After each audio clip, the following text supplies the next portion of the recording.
Good morning mga kasidling. Tanim day tayo ngayon, no? At andito yung mga bata. So, walang pasok. Ito yung ating eksena for today. Konting walis-walis muna, konting linis before cleaning. Before and after linis, okay? Mga cleaners muna kayo sa umaga. Tanggalin nyo muna lahat ng kalat nyo dyan sa paligid para maganda yung panimula nyo. Ate, kamatis muna itatanim, ha? Tapos bilangin, i-report kay Ate May. At, eto, yan. Si Yongyong tsaka si Christian nagluluto, naglalagay ng lupa. Luto na to, Chan? Hindi pa. Ang ganda ng kulay, no? Ang ganda ng kulay ng ano natin ngayon, no? Talagang, yung coco peat mismo ay, ano tawag ito? Composted na. Makikita nyo naman po yan sa kulay. Kahit hinaluan po yan ng soil media, ay ng organic soil, at saka ng peat moss, iba yung kulay ng iba yung kulay na agad ng coco peat. So, lalo na yan kapag niluto. Ito yung resulta ng niluto. Ayan, wala. Halos pareho lang bakit ganun? So, ayan, mas darker ng konti. Pero minsan pag ako'y nagluluto, itim talaga. Itim. Ang ganda na ng kulay niya. Composted na talaga yung ating coco peat. So, kaya maganda yung resulta niya sa halaman. Kailangan natin tong palitan. Kailangan kong pa-approve kay Bossing Andy na palitan na tong kawa. Kasi sobrang hirap ng nila. Ayan butas. Tapos nire-remedyohan na lang nila ng lata. Habang may kasama tayo, papapalitan ko na to. Share ko lang mga kasidling, kahapon tayo ay nag-ayos ng ating sili. Ang tibay talaga ng ng sili na to. Nakailang tumba tayo na to sa bagyo. Pero ayan And kailangan niya gusto niya pruning. Parang gusto ko ganito lang kababa. Pag mataas na kasi medyo mahirap ng pitasan. Yung mga nandun natin. Sama kayo sa magulo nating garden na hindi ko pa rin nalilinis. Hanggang ngayon. So yun yung mga talbusin natin. Ang laking tulong sa atin ito. At saka ang laki ng kita na binibigay sa atin ito. Kaya kahapon nilinisan ko yung kabila. Ayan. Silipin ko muna. Ayan Kaya lang itong panahon ito naglalapno. So ito ang laki ng pera na binibigay talaga sa atin ito. Papatanim tayo. Para meron tayong binhi na gagamitin sa Ito, yan. Ganda niya So, ito hindi ko pa natatayo. Kailangan ko pa siyang itayo. Ayan. And today nga pala, good news ay magkakabit na ng wifi sa bahay. So, daily na po tayo makakapag-upload. Inshallah. Ayan. Sayang yan nalalapnos. Yung panahon po kasi, hindi ko naman to ini-sprayan dito kasi nandito rin yung mga dogs natin. Tapos share ko rin na lang yung atin pong asparagus patch. May asparagus patch tayo dito.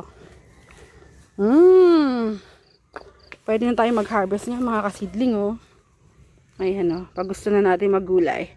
Palakihin pa natin ng konti ha. May isa tayong dito. May isang plot tayo for our asparagus. Ayan, punta pa na tayo ng palengke. Ano po 190 tayo 5 kilo. Japayuki, magkano 190 ang kilo Bumili tayo ng 5 kilo, tapos bili rin tayo ng So mga frozen to. Meron tayong kapitbahay, sila talaga yung naglalabas ng nag-i-import ng mga frozen fish. Kaso layo naman nila, syempre. Nabotas pa. Tapos kumuha rin tayo ng ng tulingan, paborito ni Andy. Andun. Kem tilapia.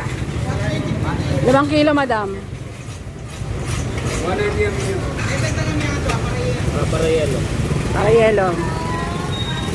Kita magkano sa bangus? 260 malagyan dito. 250 mo na lang ito. 250 yung bangus. Meron pa rin tayong bangus. Pero mukhang sariwa yung bangus nila. Check natin. Ayan, sariwa nga. Kuha rin tayo.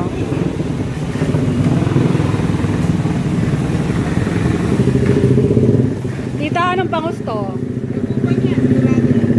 Konti lang may stock pa ako Sariwang sariwa. Bongga. Ati 200 na, ati 260. Ay, 250 lang daw bigay ni boss. eh, 250 mo na yung muli. Grabe naman. Ano lang, 5 lang madam, pangiyaw lang. Kailangan takapay mo yung ano, tiyan. Hindi rin 200. O sige, sama mo na to. I tried to capture.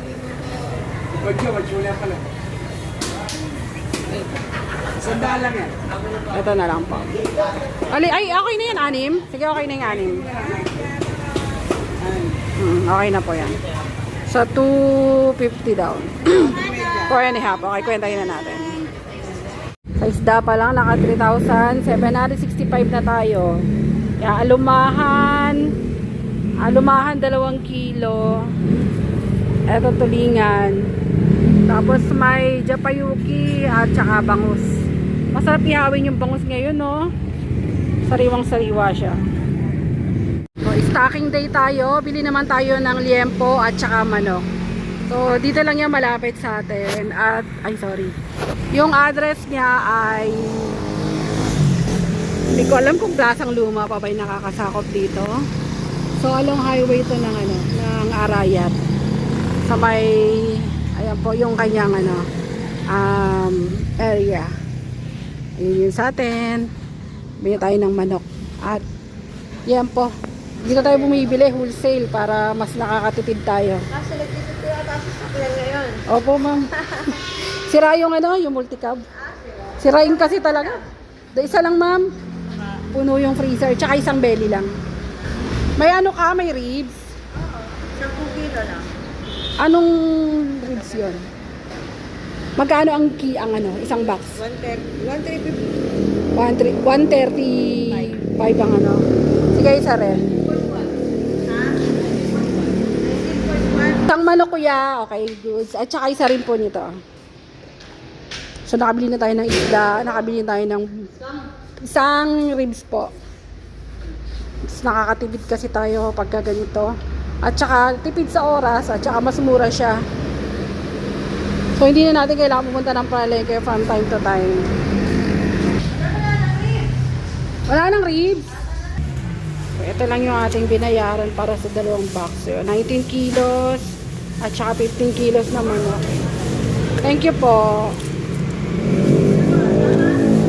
So, next up natin ay gulay at mga pangrekado. Dito rin lang yan, malapit lang. Dito naman tayo bibili ng ating pong gulay. So, I think may repolyo pa tayo. Ang kailangan natin ay patatas, carrots. Ito pala yung mga pangsahog. Ang bawang. Ay, ang pangit ng sibuyas nila. Tingin nga tayo sa kabila ng isang sibuyas. Nakabalik na tayo from palengke. I-check muna natin yung mga trabaho ng mga tao natin. Eto, may nagtatanim, may nagsisort dito. Tapos si Kuya Junjun nandoon din sa loob. Nagsisort din. Actually, kayo na umaga nag-ano na tayo. Nag-check na tayo. Saan galing yung kamatis na yan? Diyan. Hiwa-hiwala yun na, no? Medyo malaki, no? Sa mainit niyo siya ilagay. Hindi masyado nabantayan yung mga kamatis natin. Biglang lumaki. Punta tayo sa baba. Mukhang nakapagtayo na sila. Dahil nga sa demand ng mga punla ngayon mga kasidling, may isa tayong pinagbabawal na teknik na ginawa ngayon. Kaya kita nyo, mabilis lumaki yung mga punla natin. So usually every 7 days tayo nag-aabono, and ginawa na natin yung pang malupitan tsaka pinagbabawal na teknik. Nag-aabono tayo ngayon ng 5 days para mahabol yung mga pa-order. Especially yung yung talong ni Ate Maribel na may deadline tayo. Nakita ko late pa rin. Wala namang problema yan. Pwede natin gawin yan. And then, kapag inabunuhan lang natin na mas frequent siya o kaya mas maliit lang, may kilang interval, ang kailangan lang dyan ay bilad naman. So, right now, mainit. Napakaganda panahon. Kailangan mo lang siya ibilad. Tapos, limit sa tubig. Para hindi naman siya yung malambot, no? So, isang yan, technique. Kapag kasi Kapag medyo matagal ka na sa ganitong klaseng negosyo, malalaman mo na yung mga diskarte. At isa yan sa ginagawa natin kapag ka nagmamadali tayo. Punta natin sila Andy. At wow, ang bilis So, yun na nga, ang bilis na nung pagkakabutas nila. And ngayon, nakapagtayo na sila. Ang dami na po nilang naitayong poste.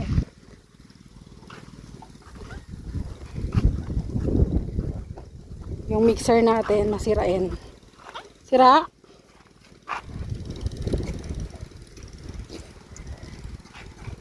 Anyari yan? Ha? Ayaw mandar. Tagal kasi naspak eh. Tapos nakabilad pa yung makina. Nalamigan. Nalamigan? Ang init nga eh. Nainitan nga yan eh. Naka-expose kasi sa initan. Hindi pa napaandar?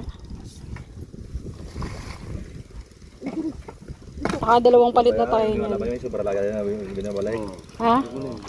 Bakit? Mayaman yung mga loob sa init yan sa hotel na. Yung mayaman yung mga yung Ang init. mga, Pero good sa atin yung init, no?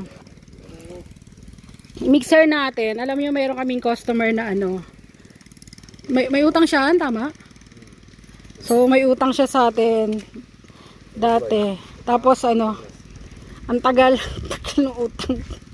So, isa sa pinambayad niya yung mixer. Ito ay nagbali equivalent sa 20k, honey. Walang makina? O meron? Walang makina. Walang motor. 20k. So, okay na rin. And isa sa malaking pakinabang din sa atin. Tapos, yun na. Ni-repair nila. Kaya pala, oy, yun o. Oy, yun o. Oh, good.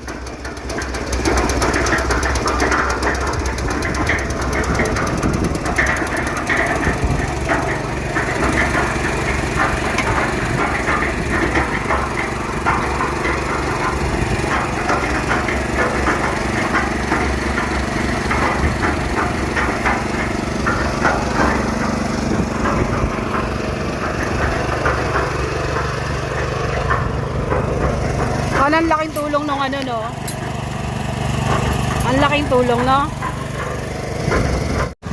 Oh, may konti lang pagbabago sa sa haba ng greenhouse natin. Kasi yung lupa kasi natin dito, medyo pakipot siya pababa. And kung dati ito ay 8 poste, ginawa nilang 7, pero iba na yung distansya. So hindi na siya, kumbaga mas maikli ng konti itong greenhouse na gagawin ngayon. Ayan, yung mga butas, grabe, ang bilis talaga pagka makumpleto ka sa gamit. Ayan, galing. So magbubuhos na sila ng semento sa mga foundation muna. So yung mga harapan at saka yung sa dulong poste. 1/4 mga kasidlings yung gamit natin dito. Yan, 1/4. At nilagyan natin ng space in between greenhouse para may dadaanan tayo. Charot. Kailangan natin may space para kung sakaling madamage ito, in case of bagyo, hindi madadamay ito. O kung madadamay man, good luck na lang. At least mayroong possibility na may chance na hindi naman sila pare-parehong masira. At merong hati in between greenhouse, sabi ko nga, para maprotektahan yung bawat greenhouse sa sakit, ganyan. So magandang tignan ang bakal na greenhouse kasi mas malawak siya, mas marami ka mailalagay compare dun sa mga kawakawayan. At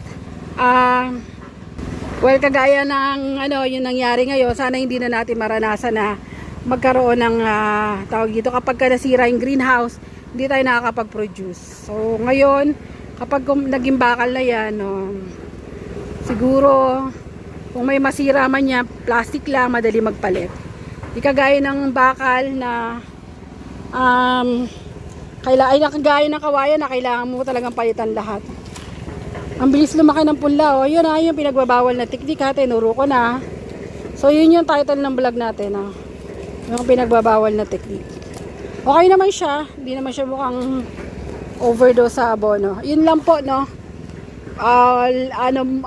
Tawag ito, less interval ng days, tapos yan, todo pa araw. Ito nakalilim lang siya kasi bagong abono to eh.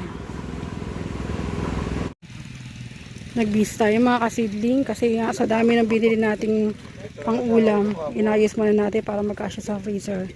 And ito ngayon ang kanilang natapos. Yung unang hilera, congratulations! May bona. Oh, may assignment pala ako, yung alulod. Kung nagawa. Lunes na lang. Han, magdi-deliver ka bukas. Ha? Nasa kay mamaya. Muli yung mukha mo. Sunog. Sorry, ngayon lang yan. Okay, salamat, bye. Sinisilip ba yan? Ay, Konti pa. Konti pa, bye. Let's go. Lagi mo. Ito dalang. Konti pa, hindi pa nakabili dito. Sige. Yo, konti pa.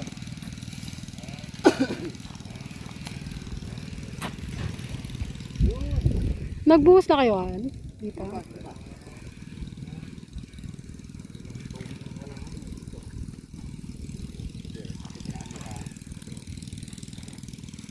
Magalaw pa.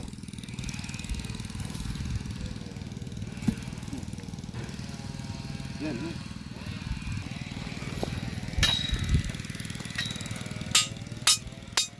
Magbubuhos kayo ngayon?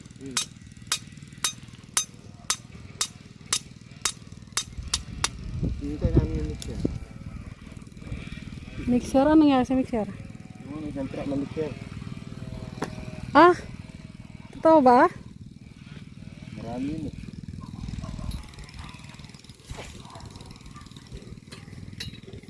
Ay, hindi ako naka-request ng kape Meron na. Tara na? Sino? Kasama niyo ba siya?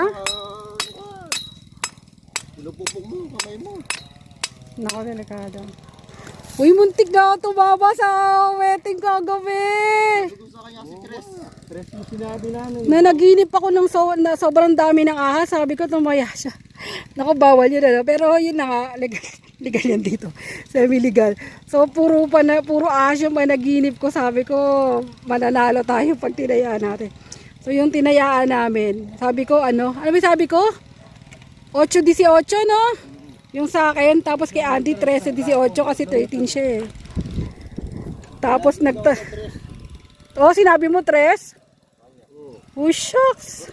Tapos, ang dami naming taya. Sa akin, 8-18. Sa kanya, 13-18. Meron pa siyang 1-18. Siya, 1-13. Tsaka 1-18 yata, parang ganun.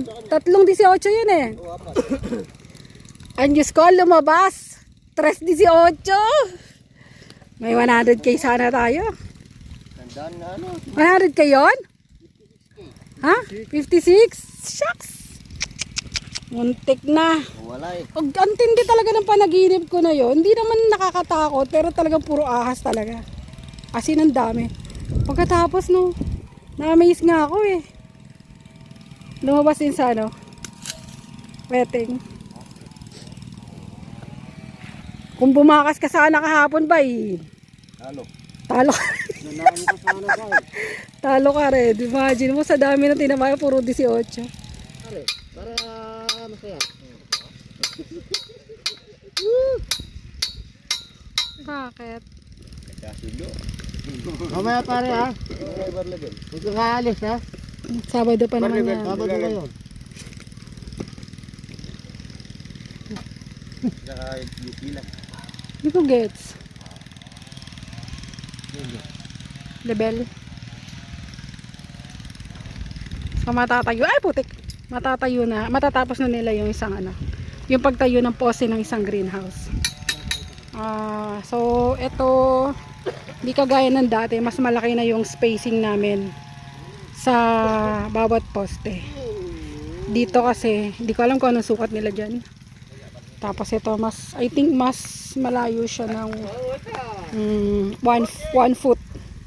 1 foot dito, pero lumayo dito. Magkukulang na naman tayo sa supply natin ng kamatis nito.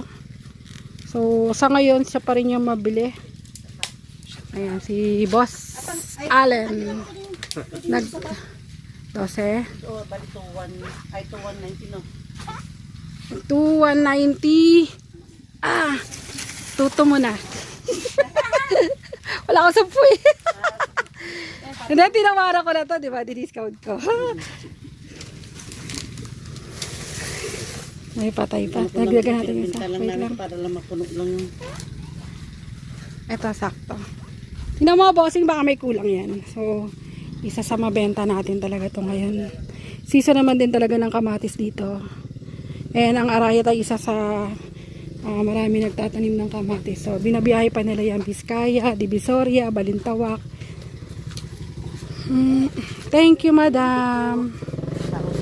Oo, wala talagang available. Kaya lang, kailangan magsara yung taniman nila.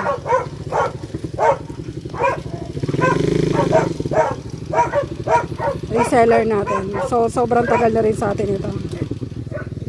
At kahit wala tayo, kailangan gawa ng paraan para may pambenta sila. Dalawa pa. So, dumating yung ating surprise reseller.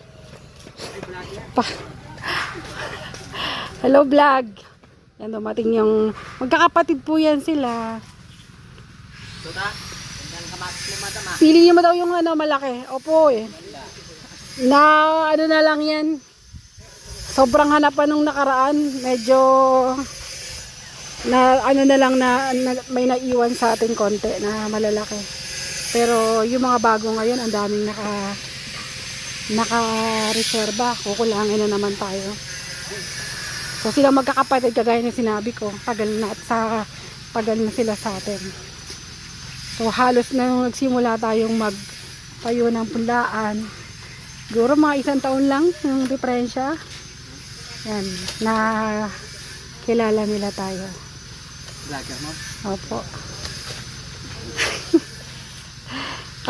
Kayo kapatid natin Gina. Tama ba? Apo, bunso po. Bunso nila.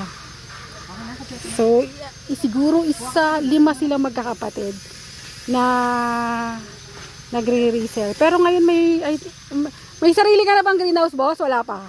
Malit pa lang. Ayun, nagtayo na rin siya ng greenhouse nila.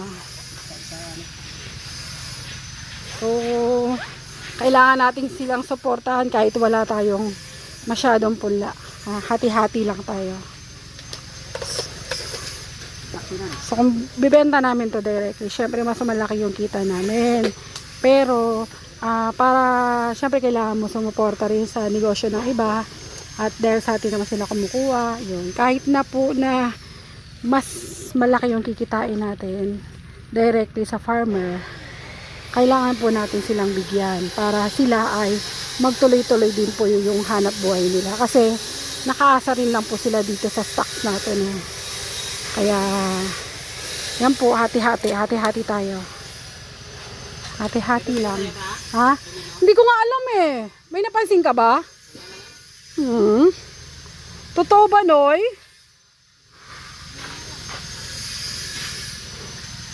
Ayan, asikasuhin po muna natin sila.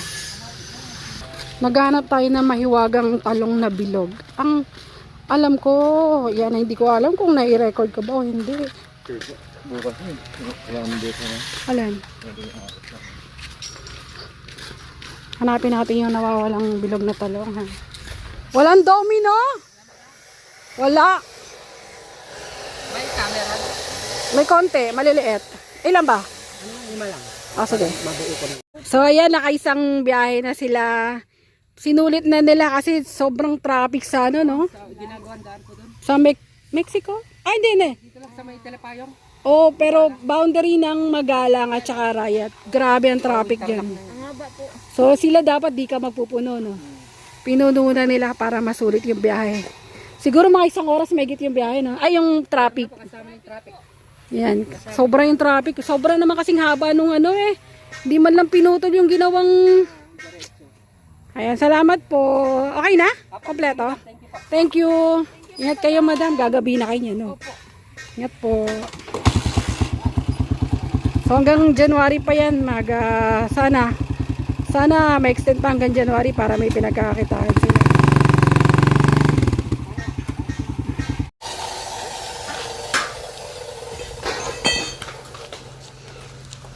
Hataw ah.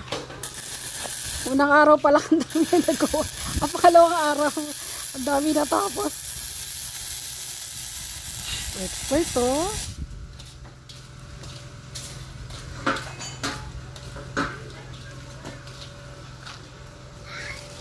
Ito yung sa alulod, pang salon.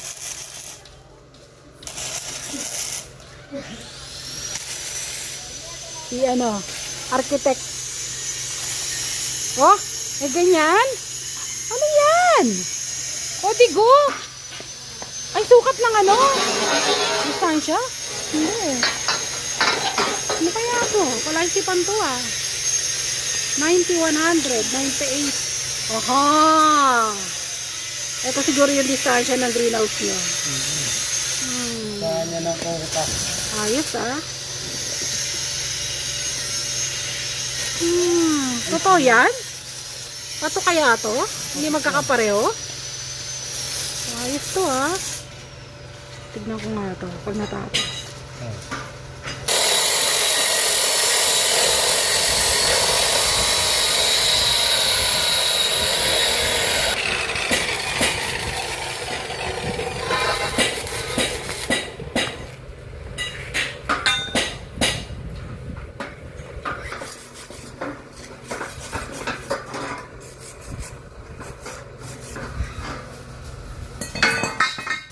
Ayan, sinabi ko nga sa inyo, iniba nila yung distansya.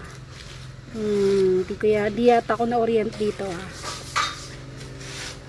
Hindi na lang natin. So may numbering sila. Siguro kung anong hilera. Ayan, 160. Pato kaya to? Malalaman natin yun sa mga susunod na araw.